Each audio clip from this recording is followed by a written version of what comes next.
Hey guys, today I'm wearing red so that I can match the deep red color of the drink that we're making. Surely you've heard about it. Most likely you have even tried it. Have you guessed already? We are making the Negroni today.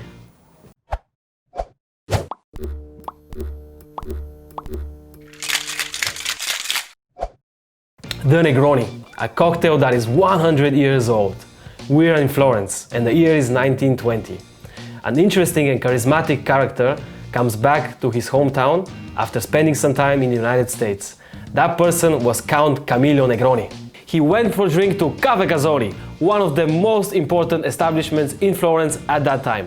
There he asked the bartender and friend Fosco Scarcelli to strengthen up his favorite Americano by removing the soda and adding gin instead. Scarcelli, on his side, decided also to replace the usual lemon garnish with an orange. The Count loved the result. After this day, other regulars of Caffe Cassoni started to order one of the Count Negroni's drink, and the drink became so popular that it became simply the Negroni. Let's see how to make it. In its 100-year-old history, the Negroni has never changed its recipe. It is basically equal parts of all three ingredients. To make a traditional Negroni, you're gonna need sweet Italian vermouth, and in this case we are going for Punta Mes, which is a slightly more bitter and herbal vermouth than other Italian brands. The second ingredient is the one and only Campari, with its bittersweet flavors and notes of orange, grapefruit and different spices.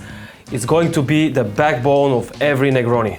The third ingredient in this cocktail is the one that Camillo Negroni requested to have into his cocktail, and that is London Dry Gin. In this case, we are going to use elephant gin, which is quite aromatic and slightly boozier, and it's gonna stand out well against the Campari and the vermouth.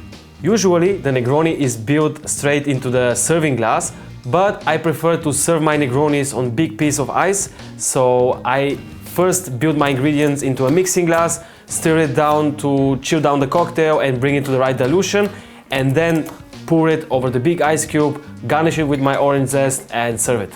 Also, you might have wondered what is this thing over here. So it's basically a manual stirring device which we got as a gift from Campari a couple of days ago. We used it earlier and see how it worked. We made a bit of a mess because I kind of wanted to see what happens if I rotate it at maximum speed. So for the sake of a clean bar and a clean presentation, we're gonna go back old school. We are starting with the London Dry Gin and we're gonna add 30 ml.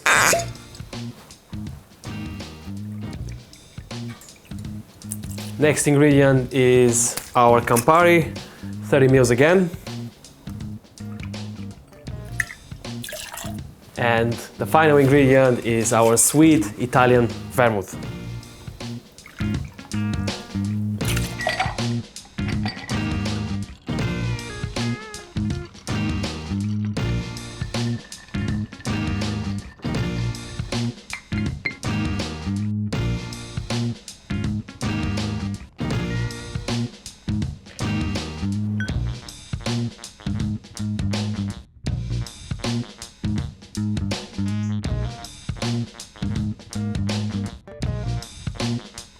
Okay, Negroni is done, so let's have our sip.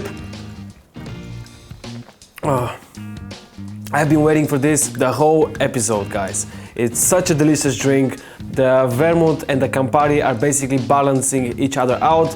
The gin, you can still taste the botanicals of the gin. It also gives it a nice kick. So, grazie mille, Conte Negroni. Very good job of coming up with this drink, leaving your legacy to us, bartenders and cocktail lovers.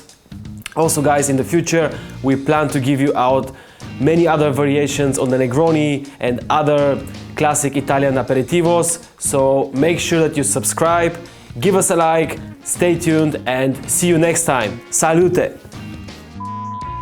I even forgot his first name. Camillo. Camillo Negroni? Camillo. Camillo. Recording. So bright.